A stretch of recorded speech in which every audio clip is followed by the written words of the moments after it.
Good morning, good afternoon, and good evening. This is actress Emily Swallow, and I am hanging with Galaxy on Comic-Con Radio.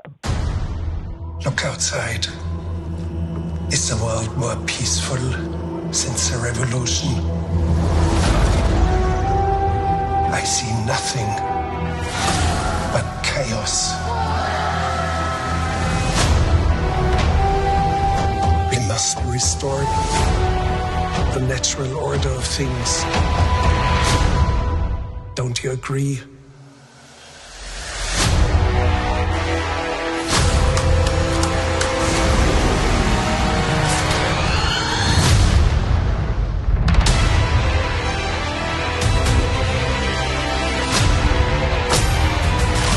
I've never met a Mandalorian. I've only read the stories.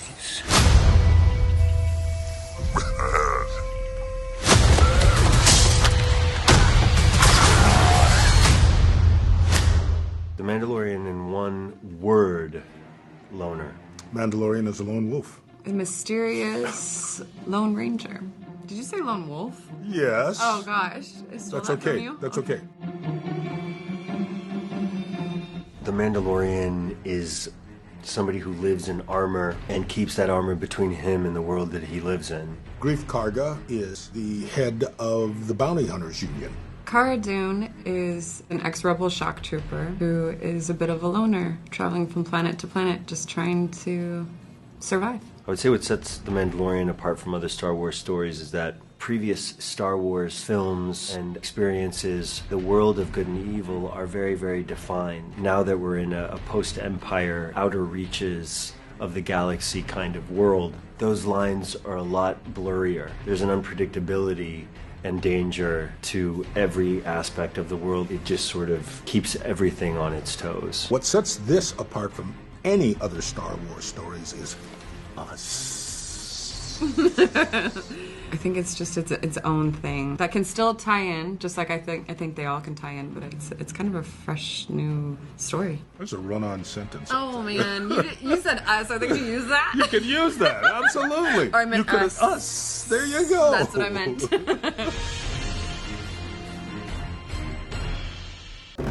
Good morning, good afternoon, and good evening. This is Galaxy signing in for Comic-Con Radio. Coverage of pop culture events from around the globe. Amazing interviews with celebrities. Daily recaps and reviews of popular television. Movie reviews. Everything Comic-Con and fandom from around the globe. Comic-Con Radio. Get ready to enter our universe. Let's go. Good morning, good afternoon, morning. and good evening. This is Galaxy for another amazing episode of Comic-Con Radio. She's so cool. Today, we have a great guest. Dang, it's okay. You already heard her voice. Today, we have Emily Swallow on Comic-Con Radio. She is the star on Mentalist, on Castlevania, and on the upcoming Star Wars series that's gonna shock the entire universe. It's gonna be crazy. It's called The Mandalorian. Hey, Emily, what's up? Happy Friday. Hey, happy Friday to you. Thank you for coming on. We have a lot of cool questions and a lot of not cool questions, but they're cool also. So you just gotta go. You gotta take the good with the bad. That's it. Well, they're never bad. I'm always cool. I just, ask questions that people are like, Well, I'll do my best to keep up. Thank you so much. So you're a voice actor. You are a face. I call people that work in movies and TV face actors because there's so many voice actors. So what do we call the regular actors? Face actors. I don't know. That's my term for it. Why not? I feel like you've also got like body actors for motion capture, and I've also done that. There you go. So you do it all. You do face, body, voice. You got the whole triple threat going on. Sometimes all at the same time and sometimes separately. Well, you know what? You're doing great at it. When you left The Mentalist, there was a lot of sad people out there. No, I came in during the 6th season. Uh-huh. I basically got to capitalize on all the hard work that everyone else had done and just come in and be like, hey, yeah, I'm one of the cool kids too. Look at me. Well, it was still a big deal. It was still a big deal when you left. You know, that was my first experience with like being on a show that had a really enthusiastic fan base. And that was so much fun. Although at first it was a little, not traumatic. That sounds so dramatic. But, you know, coming into a show where the fans are already so invested in the characters, they are understandably a little trepidatious. And it was funny because at first they thought I might be putting the moves on Patrick Jane. And there were people who weren't quite sure how they felt about that. And it was my first experience with like reading comments on social media and stuff. And I took it so personally at first. And I was so worried. And I was like, but don't they know, like, I have the best intentions? Like, they shouldn't get upset. It's going to be great. And fortunately, I've learned to not get quite so worked up about that. Because it's fun when the fans, you know, get so passionate about a show and they just want to express themselves.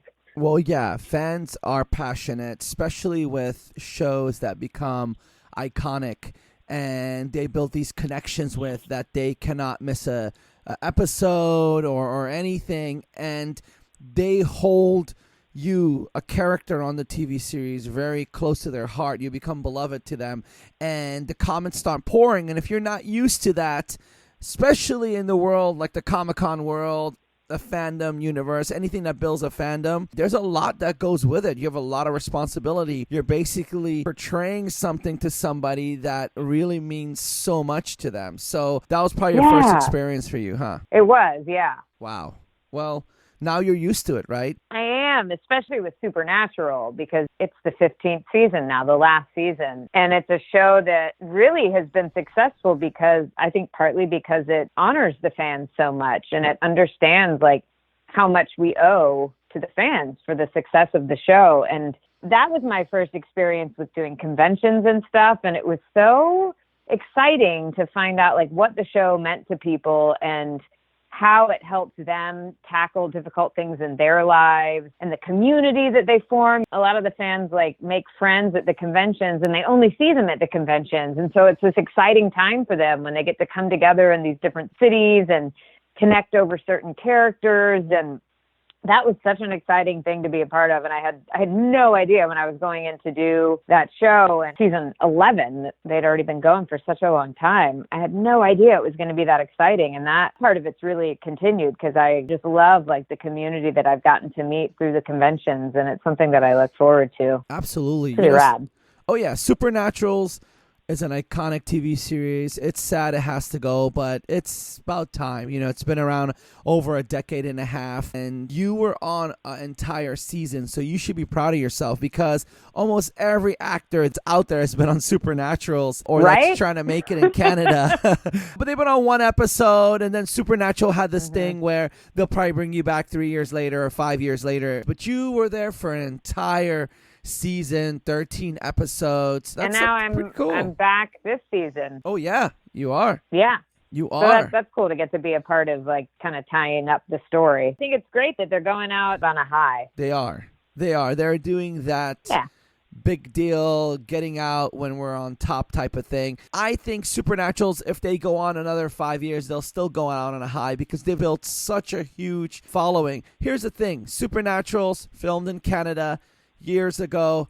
Nobody really used Canada back in those days. Canada wasn't the place to be at. Now it's like Hollywood North and all these studios are there, Warner Brothers, all of these CW shows are shot there. So it opened a lot of doors for a lot of stuff, I think. Yeah, and it's cool when I am up there shooting it. I get to, I never know who else I'm going to see in town who's working on something else. I mean, you said Hollywood North. I think that's an apt description. It's okay. It's a nerd thing. I call myself the nerdster. That's what I tell people. So I feel like there's nothing wrong with nerddom. Hey, here's the thing. You are going to be in a TV series that I think it's going to rock the world. Disney, the first ever Star Wars TV series, The Mandalorian. Yeah. Wow. How exciting. It's super exciting. I've never been a part of something so exciting and so secretive. That's been interesting. Oh, yeah. It has to be secretive because imagine the first ever TV series for Star Wars. That brand is huge. That world, that universe is amazing. And for them to come out with a TV series, of course it's going to be top secret. Was it kind of like they asked you to come to a hotel and then they took you somewhere private? Or like, is the film dates all private and they just tell you to show up somewhere? How is that? Basically, yeah. I mean, first of all, when I auditioned for it, I did not know what I was auditioning for. It had a code name. The character that was listed in the scene was not anything that was at all familiar to me. And I knew that it must be something along the lines of like superheroes or something Disney related, because you get a lot of like fake scripts and stuff for auditions. But I did not know what I was auditioning for. And then even when I got cast, they were very vague about it. It had a code name, and my agents were like, we think we know what this is, but it was sort of one of those things like we can neither confirm nor deny. And I didn't get scripts in advance. It really wasn't until I showed up a few days before shooting that I got a look into what this world was going to be. And I got to talk to Jon Favreau, and that brought it all to life to me, and it made it so exciting. He is such an incredible storyteller just in his own right. And he has such respect for the Star Wars universe and for George Lucas and for those ideals that started out this whole epic world of stories. And so he was great at making sure from the beginning that we were all on the same page in terms of like paying homage to that original feeling and getting us all together into a world that we could understand and that we could latch on to, even with like not really being able to reveal many details. Like I did not get to read entire scripts. I got to read like my scenes, and then he sort of talked to me about like how my scenes fit into the greater thing. But it's been trippy because like there's even, there's some actors involved who I had no idea were involved until I saw a press release, because if I'm not in a scene with them, I just don't even know that they're in it. So It's so I'm just huge, as excited huh? as everybody else to see it. Yeah. You said Jon Favreau. He started with the movie Rudy. And did you ever believe that a gentleman that started with Rudy or Swingers went into this whole path of, Spider-Man and now Mandalorian, and he's like the showrunner and everything. He's like the creator, basically. It's incredible. I mean, it's a real testament to, I guess, listening to your true inner passion, because talking to him now about some of those beginning projects, and he's so honest about knowing that he was like on a quest for something, but not being quite sure what that was. And he's just such a generous collaborator. Like he really makes everyone in the room feel important, and he really wants everyone else's involvement. And so like, now that I know that, it makes total sense to me that he has had this epic journey, because he just seems like he was made to bring people together to tell these stories.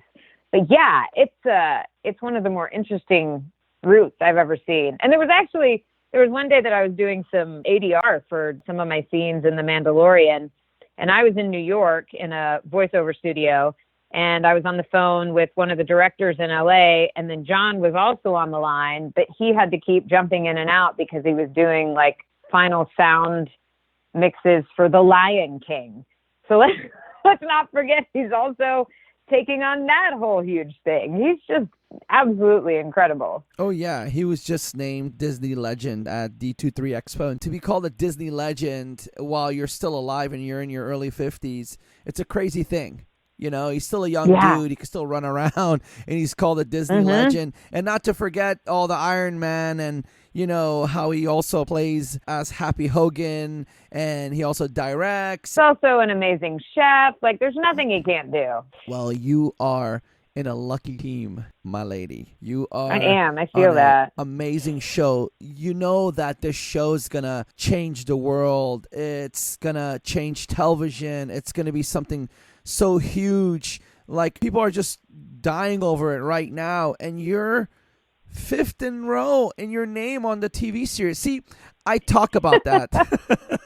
I joke about these things, but when you're in a biography of a TV series and your name's like fifth in line or fourth in line, that's a big deal. I say those things, and a lot of people don't look at it that way. But I like that, and that's cool that you laughed, because it is kind of funny, but it's kind of cool because forever and ever and ever in history, you are going to be the lady that was in Star Wars Mandalorian, the first ever TV series, iconic forever. Let me tell you something. Even if you stop acting after that TV series, you could probably make an amazing living just going convention to convention and signing autographs. So, that's it. Sounds good to me. Hey, I know a lot of actors like that they were getting paid maybe a few grand an episode for working on a superhero TV show, but they were making like 25 grand appearing at a convention. They're making $1 million bucks doing that, but only like a couple hundred grand acting. So that's the world you're in now. Well, that's okay, because I have always felt like if I can get some of those jobs that pay more, then I don't have to worry about the money for the acting jobs. And I love what I do so much, and I love doing theater, and I love doing, projects with friends. So the more I can just do what I love and not worry about the money, I will happily take that. That's awesome. So when you look back, right, now you're like, you're loving your work, you love it, you're entering this fandom world that you're going to become, an iconic character for iconic TV series, which is amazing. But if you look back to the young Emily back in Jacksonville or Washington, D.C., did you ever think you would be here today as an actress? Definitely looking back now, I see evidence of it when I was younger, but I just didn't know for a long time. Like I loved performing from an early age. My very first performing was singing in the children's choir at church. And I loved being a part of creating something. And, I would do like my cousins and I, we had a hearty band called the Three Casinos, and we would make ridiculous movies, with the big VHS recorder. And I loved performing, and I did plays in school, but I think just because I didn't have anyone else in my close world to reference who had done that, who'd made that a career, I didn't really ever think of it as a possibility. So it wasn't until I was almost done with college, and I was a Middle Eastern Studies major at the University of Virginia, and I thought I was going to go into the Foreign Service. And I was very passionate about that, but I had been acting in plays and taking acting classes, and I had this wonderful teacher named Richard Warner who just saw how much I loved it. He was the first person, I think, to really ask me, like, is this something that you think you want to do? Because I think you should consider it. And somebody raising that question for me and giving me that little boost of confidence was enough for me to say, yeah, this is something I want to try. And so I worked on auditions for different training programs, and I auditioned and got into NYU's grad acting program. And I knew enough to know that was a great opportunity. So I figured maybe I should walk through that door. And I'm so glad that I did, because since then, I just haven't ever questioned that this is what I want to do. It's sort of funny that it took me so long to embrace it when I was younger, because now I know that this is what I was meant to be doing. And I love all the crazy twists and turns my career's taken. I didn't know when I was younger, although people around me are not at all surprised. My parents are like, well, you always like to perform, and you were always a ham. And so I guess maybe other people knew before I did. That's cool when they say stuff like that, and especially when they call you a ham. They should have called you a chicken or a roast beef, but I get what you're saying. That was my corny joke of Friday. So high school and college, you went the educational route. You're an educated actor. There's very little of those. But going that route, I was trying to do George Takei voice, But anyways, having you go into college and university, was film acting, TV acting, or more dramatic plays and stuff? Because I know you started on a soap opera first, and that's kind of like dramatic. Yeah, that was my first TV thing. Yeah. I just knew the only experience I'd had was doing theater, and I knew I loved theater. And so I thought, well, why would I want to do anything else? Guiding Light was my first TV gig, and that was an adventure. Soap operas there's so few of them left now, but those actors have to learn so much so quickly. And I thought, okay, this is kind of fun. And then I still, sort of held theater near and dear. And I think it was just because I was open. Like, I didn't have an idea of what I wanted my career to look like. It all sort of felt like an adventure, and I was just willing to keep trying opportunities that presented themselves. And so I sort of the same way that I fell into going to grad school and studying, to be an actor, I sort of fell into some of my first TV things because I didn't know I loved that until I did it. And then, since then, I've always just tried to I still love theater, and I feel like I learned so much as an actor in theater. Like, it's just a different process with the amount of rehearsal that you get and the opportunity to really live with a character for a long time and to work with the same actors over a long period of time. Like, you get to see changes and discoveries that just aren't as likely to happen with the fast pace that you get with a lot of TV and film. But then I also love that challenge. I love getting to be with a character who's been in different situations from week to week and working with different actors. And it's just also exciting to see, I know what I do in any number of takes of a scene, but then to see how the finished product turns out, like waiting to see what on earth the Mandalorian looks like, knowing some of the options I presented. It's so exciting to me, and getting to collaborate with people and see how the whole mix turns out. So now I do try to do like a play or two a year, but TV and voiceover has kind of been my main jam lately. Wow, that's amazing. Theater's a lot of work, but you do have a master's in fine arts, so that's something that Yeah. I'll never. You have an MFA. I loved it. I've mastered the fine arts. When you so say clearly, that, there's just you have nothing to else to do. Pull your pinky out, like drink a cup of tea. I say, absolutely do. I've got hey, my teacup here. it's I've got proud. my pinky extended. That's a proud thing to have, because not everybody has a.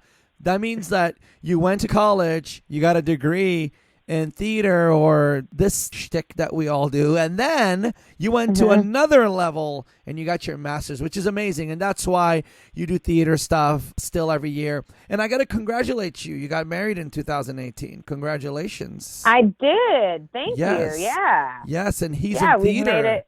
So you guys have that connection, huh? We do. I actually, just before I got on the line with you, I was helping him tape an audition. So, I mean, we get to help each other out all the time, and it's pretty awesome. Well, that's pretty cool. So do you think it's better that you have like-minded careers, or is it harder? I think it, varies from person to person. I think for us, it's better because we have such an understanding of the love that we have for what we do, and also for the total unpredictability of the lifestyle. I mean, I lately have been, we're based in New York because my husband is in a show that's on Broadway. It's called Come From Away. But I've been going to Vancouver, and I've been going to LA, and I've been going to, various places to shoot things. And because he understands the nature of what we do, and he understands how much I love it, he understands like why I do need to go away to different cities. And that, I think, for us is really helpful. And it's also awesome that we get to share that when we do work on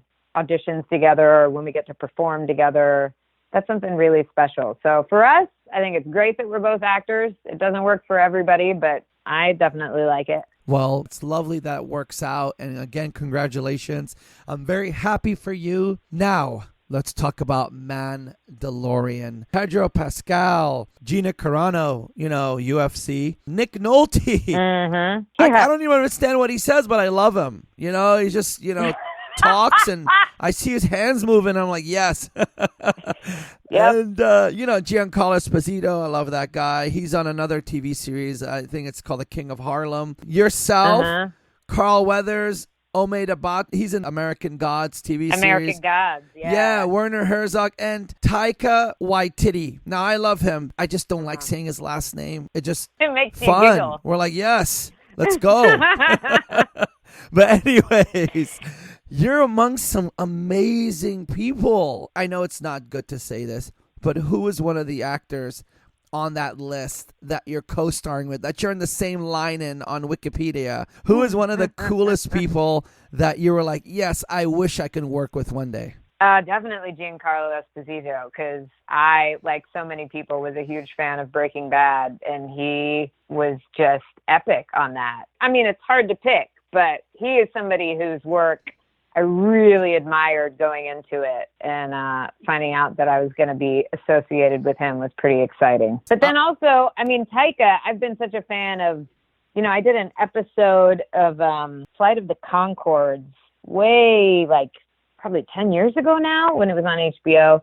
And because of those guys, I sort of became a little more familiar with this totally eclectic and brilliant group of filmmakers and actors coming out of New Zealand. And so I heard about Taika, and I just think that his imagination is so boundless, and I love the way that he gets into stories, and I love like what he got to do. You know, he'd been making these bizarre little indie films, and then he got to put his stamp on Thor, on one of these superhero stories. And I loved everything that he brought to that. So I think that he's brilliant. And he's somebody who, again, like when I saw that I was going to be working with him, I just got so amped up. Yeah, Taika's amazing. Well, they're all cool. They're all amazing. I really like Pedro Pascal. Like, you can't go wrong. No, you can't go wrong. I like Pedro Pascal. I love him on Narcos. Oh, man. Oh, yeah. Amazing. Pedro and I know him from the theater crowd in New York, but then we got to work together on The Mentalist because he came in as a love interest for Robin's character while I was on the show. And that was so much fun because we knew each other from New York, and then we got to work together on that. And then, you know, finding out that I was going to get to work with him on The Mandalorian was really cool. It's so rewarding when you get to, you know, it's this weird thing that we do where we get to know people really well for a really short period of time, and we create something wonderful, and then we move on to some other family, some other community, and we create something else. And it's so much fun when you get to come back and rediscover people and say like, oh, what have you been doing since that thing? And oh my gosh, that's so cool. And I saw you in this and you were amazing. And then you get to like reconnect again. And then, you know, who knows, something else comes up and you find each other again further down the line. It's always crazy to me because it feels like there are so many people who are trying to be actors, and yet it often feels like a really small community. And I'm glad for that because it's just such a cool thing to get to work with people again and again and see like where they are on their journey. That's pretty rad that you look at it that way, and you get excited to work with people that you worked with before, and you really think of them because it is a busy world. I think November 12th, 2019 is going to change your life forever. I just feel that. I just feel it. I would love to bring you back on the show after the series. I always chat with people before the series or before a movie or series comes out. And then when I chat with them after, they're like, oh my God, things have changed so much. What you're in, it's huge. Disney, Lucasfilm, Jon Favreau, this cast of characters. This is like a major movie type of production. Yeah. Well, and I mean, if you have me back, I'll actually be able to talk about it. I know. Like, I'm trying to squeeze things out right now. I'm trying to get you to squeeze out, but when you said it was in like high security stuff, I'm like, I better not, because sometimes some people say things and then we're really cool here.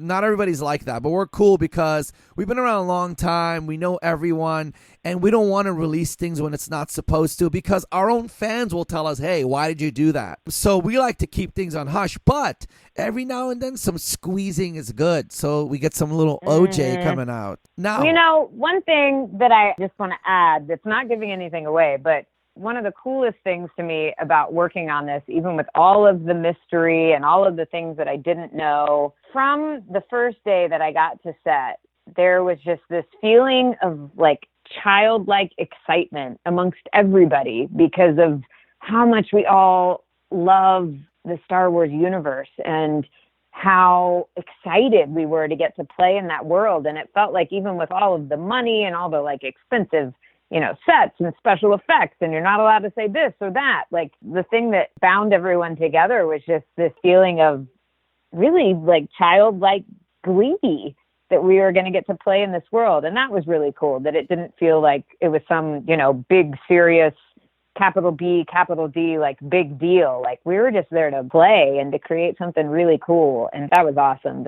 And I definitely credit that to Jon, that he was able to create that atmosphere and just put everyone at ease so that they could do their best work. A TV series like this with a $120 million budget for the first season. Yeah, no pressure. To make you guys feel this way, it's amazing. So you walked in there on the first day of set, right? You're looking at everything. Were you wowed and amazed? Were you like, oh my God, this is crazy? Oh, yeah. Yeah, definitely. What is something grand or grand enough that made your jaw drop? Well, I mean, some of the sets in and of themselves, but it was also, I think, there were some things that when I walked into the sound stage and saw some set, it was magnificent. But then what was really remarkable to me was seeing the attention to detail with every little thing, like with all of the props that my character handled, getting to talk to the people who made them and to find out like how much attention and care they put into it. And so it's stuff that looks incredible on a large scale, but then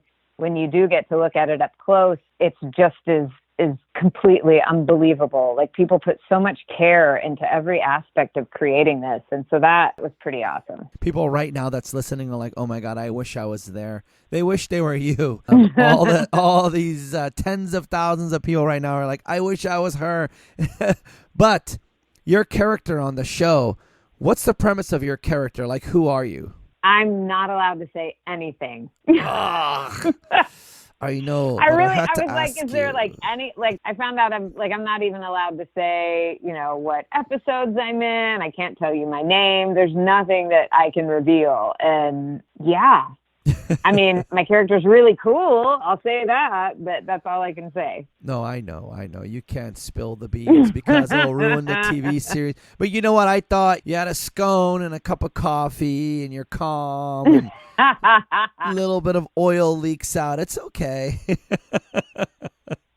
I'm not going to push. I was joking, like, even when we were on set, and there were so many things I wanted to take pictures of because they were so cool. But, of course, I knew I couldn't post anything. No way. And I would joke like that I was worried if I took pictures, like some George Lucas drone would come in and like take me out. Because I feel like we were at the point on the lot where like if we were in costume and we were walking outside, like if we had to walk outside to get between sets or something, we had to put on these black cloaks that I started to call our Cloaks of Invisibility. Because there were paparazzi who were like on rooftops nearby trying to take pictures of stuff. And there were some pictures that leaked. And so they were just trying like as much as possible to keep it secret. So I definitely know that I do not want to be the one to let the wrong thing leak. Oh, yeah. No, I wouldn't allow it either. Trust me. Even if you tell me, I would never air it. I'm like that. I'm really cool about that. I always protect the shows because it's because of you guys. We have our shtick. And we don't want people to be like, uh-oh, I'm scared to go on. He's going to make me say something I'm not supposed to. We don't want you to do what Mark Ruffalo does, okay? Take little pictures of sets by mistake. But it's all good. Hey, I know your character is going to be amazing or is amazing. I know you did a wonderful job. It's just, the fans are excited. The world is excited. This is something that's going to make history. It's something that's going to open doors to many different maybe franchises like Star Wars to create. I don't think there's any other franchise left, right? Do you know of any franchises that hasn't done a TV series, right? Star Trek, well, they started with TV. I don't think there's anything else. I think Star Wars was the biggest holdout. And I think Disney, you're right. Yeah, and I think Disney took them to a level that's amazing. There's some mixed stuff about that, but I think Disney made Star Wars more amazing. So, with that said, and I know you work with Disney, if you had a choice, right now you got to tell me, DC or Marvel? Go. I can't have the best of both worlds? It's your answer. It's not mine. I want both. Why? Why both? What of what and what of what intrigues you? Well, I feel like they've both got incredible characters, and they both have had such like some. I mean, okay, I like, I talked about Thor. I loved Thor Ragnarok that Taika directed, so I guess I love that.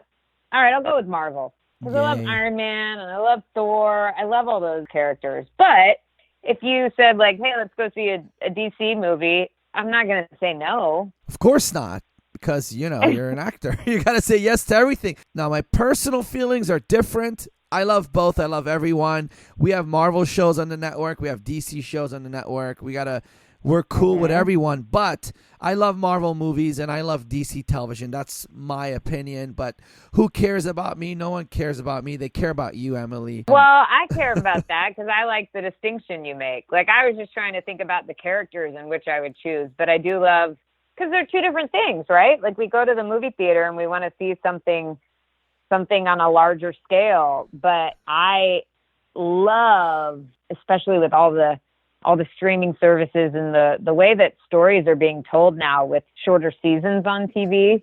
I love what DC has been able to do with some of those stories, and maybe some of those darker stories, like, they unfold better when you have several episodes instead of just a 2-hour movie. You can get into a lot of the dark subtleties of that, and it's so interesting. But then I'm with you. Like, when we go to the movie theater, I love the way that Marvel has told those stories. So see, you basically gave my answer. You want the best of both worlds too. Yes, I do.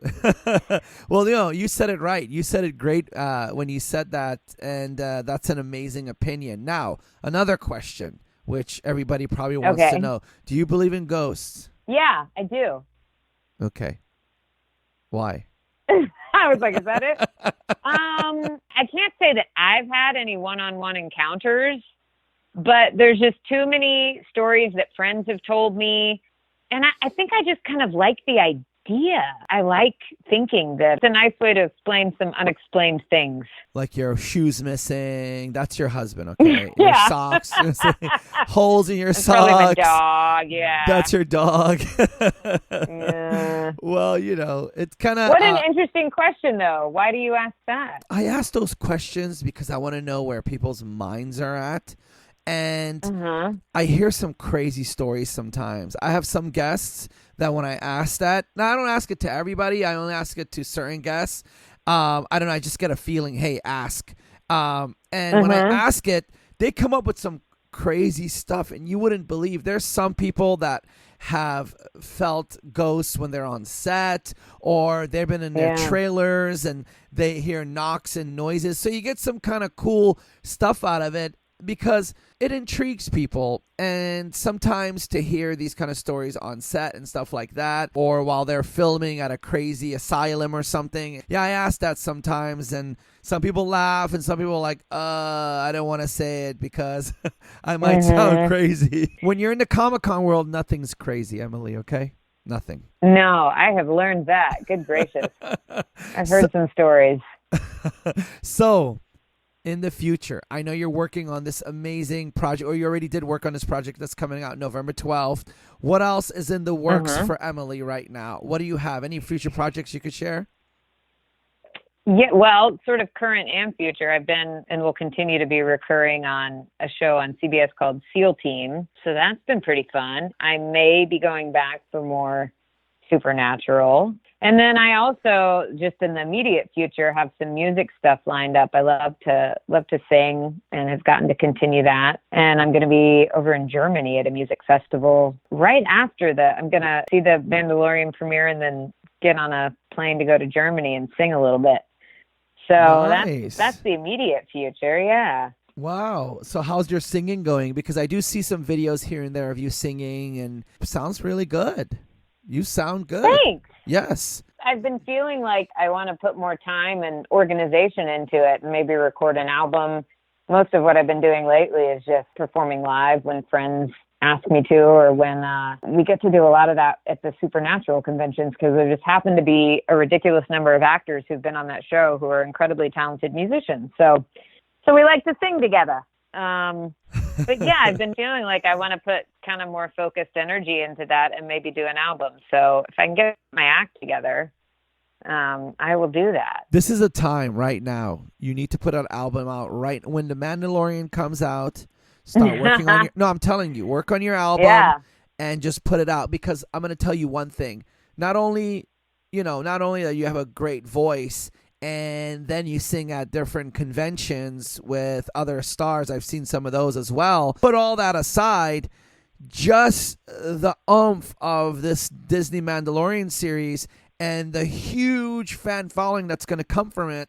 On top of that, with your amazing voice and your fans from every walk of life, I think it's going to be an amazing move. So I hope you do start working on it. I know you're very busy, but I think it's an amazing time to do it. Well, thank you. I appreciate that advice, and I think that's smart. And I mean, we're always busy, right? We just have to find the right time to carve out for different things.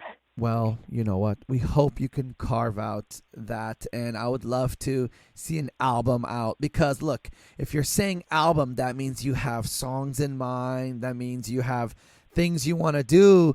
You're a creative person. You're all around. You draw also. You probably write. So you're just a creative, and you have to do multiple things to satisfy yourself. There's a lot of people I chat with that's like that, and they have to constantly do things, and I think you're that way as well. Yeah, I just feel like I always have an itch I have to scratch, but a good itch. Not one of those bad, like, allergic reaction itches. Well, that's cool. Well, so singing, that's on the horizon. You're on SEAL Team, which that's a cool series as well. Being a series regular on that must be so different from wearing the Disney Mandalorian Star Wars outfits than going on SEAL Team and, you know, and then Supernaturals and all that. So it must be so different. Oh, it's so much fun, though, to get to play in these different worlds. And, you know, I find more and more that, like, actors I work with on one thing have, you know, there's AJ Buckley, who's on SEAL Team. He did a bunch of Supernatural stuff. And so people have delved into lots of different worlds, and that's also fun to see what they bring to the table in these different environments. But yeah, I love getting to play in different universes and having some be a little more fantastical and some be more grounded in reality. That's good that you love all of that because it shows in your work. I know your fans love it as well. Now, Emily, if the fans out there in the universe want to get a hold of you on social media, Instagram or Twitter, which one would you prefer? I pay more attention to Instagram. And what is your Instagram handle? It is Biggie Swalls, which is what? B-I-G. Yeah, Biggie Swalls, you know? But it's spelled B-I-G, capital E, S-W-A-L-L-Z. Because I'm so gangsta, you know? Well, we're going to... You are gangster. You are. Yeah. After Mandalorian, you could just say anything you want. They're going to believe you. I got to be careful. They're going to like, yes, yes, yes. That's all they're going to say. Yes, yes. And they're going to shake. And that's it when they see you. You're going to have a bunch of shaking people all around you all the time. I've seen it. I've seen friends that were doing just on regular TV shows, and all of a sudden they are in something like this, and they had people shaking around them all the time. And they're like, hey, dude, people shake when they talk to me. I'm like, they don't like you. They just like the character. No, I'm just kidding. I'm joking. They love you, Emily. You're amazing. So that's your Instagram handle. Fans, please reach out to her. Please follow her. We're going to follow her right now. We're clicking it. And say hi. Don't be rude. And don't send nasty stuff because she will get your ass kicked off. Anyways, with that, Emily, with that said, is there anything you wanted to tell the fans before we head out? I feel like the biggest and most important thing I can say is thank you, because there's no way I would get to do all the awesome things I do. I didn't have such amazing fans. I'm incredibly grateful. Well, you know what? This was an amazing chat. You're a wonderful person. We appreciate you so much. We can't wait to see you on the TV screen November 12th on a Disney platform, the Disney Star Wars Mandalorian series. Emily starring in it alongside so many other amazing stars. And we can't wait for that. We can't wait to see you on SEAL Team again and on Supernaturals and on every other rerun and TV series and movie and whatever's coming up in the future. Good luck with your album. We can't wait to have you back on the show. And with that said, Emily, we are about to sign out. Good morning, good afternoon, and good evening. This is Galaxy for another amazing episode with the lovely and talented Emily. You got to say your last name, Emily. Swallow. I'm just kidding. Emily Swallows. And we love you all. And we got to blow kisses. You ready? 3, 2, 1. Mwah, billion kisses. Ooh, ladies and gems, hold those kisses when you watch The Mandalorian. And then, you know, eat them with popcorn. But anyways, with that said, we are signing out. Love you guys. Peace. Peace. Good morning, good afternoon, and good evening. This is Galaxy signing out from another amazing episode of Comic-Con Radio. Tune in for your daily shows of Comic-Con Radio. Go to comiccon-radio.com. Reach us on social media, Instagram at Comic-Con Radio. Comic-Con Radio, taking the world one listener at a time.